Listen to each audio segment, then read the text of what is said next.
Well, thank you, Mr. Speaker, and I'm glad that I have this opportunity to speak to this bill, although many of my colleagues in the House here who would like to have that opportunity to speak to such an important bill that mixes security and freedom are not going to have it because, of course, we're in time allocation here as it stands, Mr. Speaker.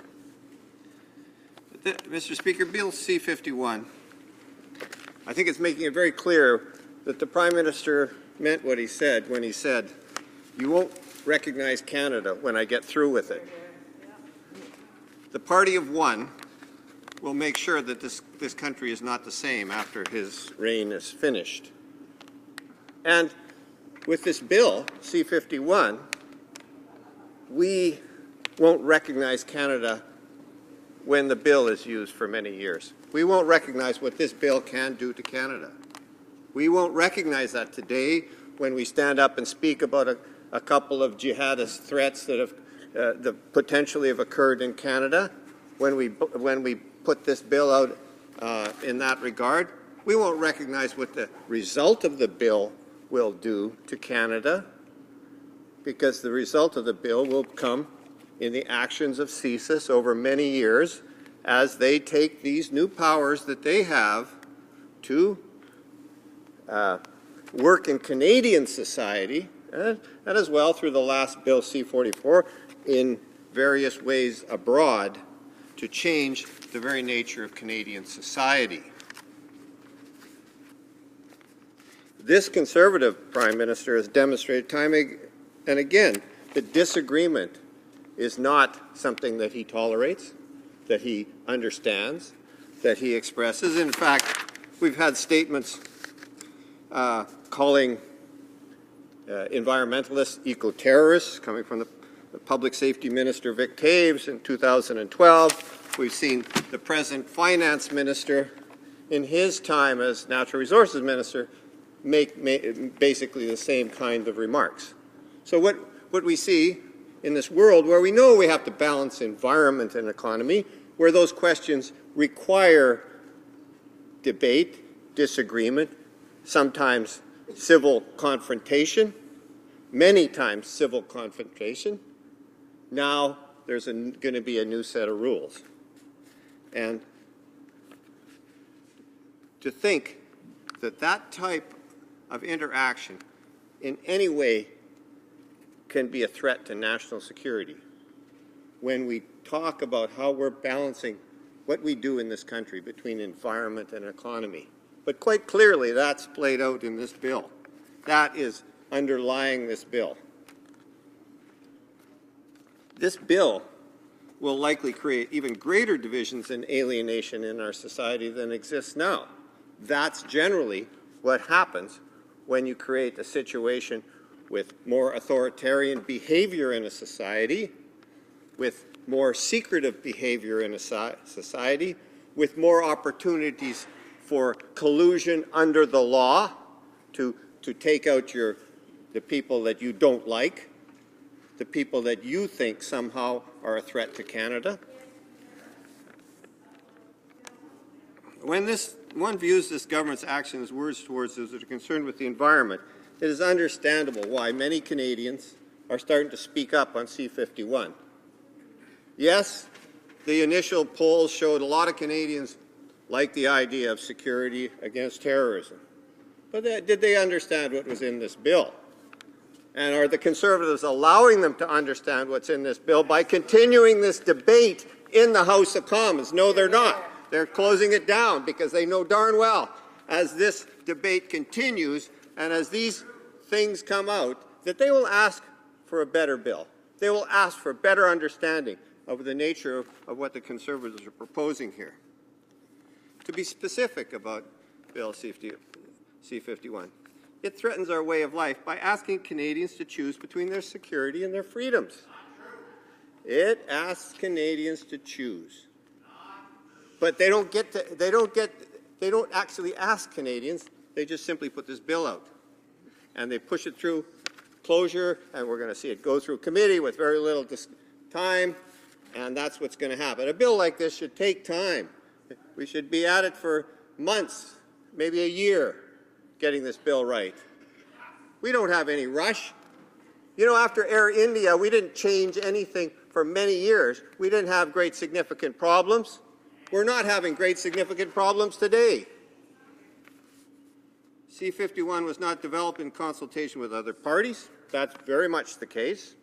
This thing was brought up in a very big rush after October of this year, as what we've heard commentators say here today from the Conservative Party. This bill irresponsibly provides CSIS with sweeping new mandate without equally increasing oversight. Well, actually, there is no oversight. There is review, and we need to keep those separate. There's the Security Intelligence Review Committee, not Oversight Committee, Review Committee, one that looks at things that this agency's done long after they're finished. Oversight says more immediacy. The Conservatives say, oh, well, the judge is going to do that. Only if they take it to the judge. In many cases, they may not. I want to talk about threat disruption. Threat disruption is an interesting subject. When we think of groups that may be formed to do something that the government opposes, like environmental action, and CSIS says, well, you know, they may do something unlawful in the future. Perhaps we should get involved right now to deal with threat disruption. Maybe we should put a CSIS member into that organization. Maybe we should undermine the organization first before it becomes a problem. That would fit under the law. That's called threat disruption.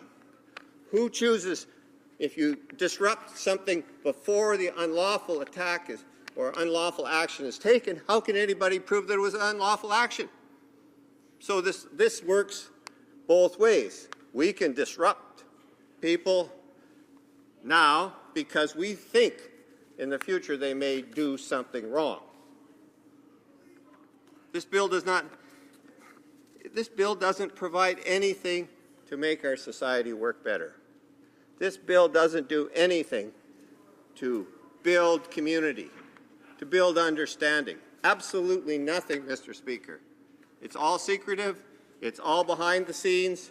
There is nothing here that says we have a job to do in our society to bring people together. Now, when you look at the promotion of terrorism,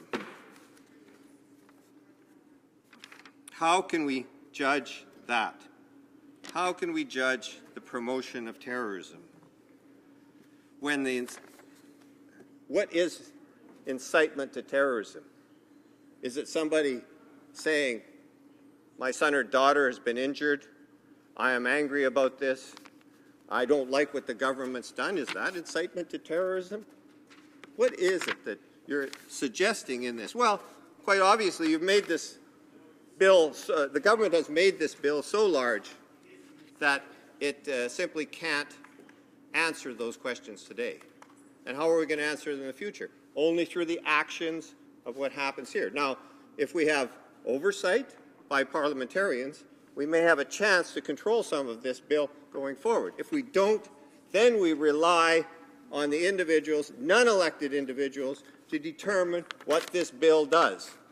And that is wrong. That is simply wrong.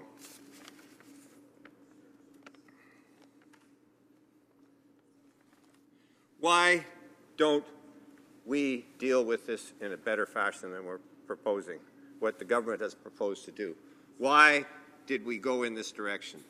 The party of one is responsible for this, the Prime Minister. He wouldn't come into the Parliament and stand up and speak on this bill. No, he chose to do it somewhere where he didn't have anyone to criticize him, to ask him the questions. Why would someone make such a large effort to promote the bill without that type of commentary in the House? I really find that wrong-headed, but it's more the style of this Prime Minister, the party of one. Mr. Speaker, I think, you know, clearly we oppose the bill. We'll continue to oppose the bill because it isn't done right.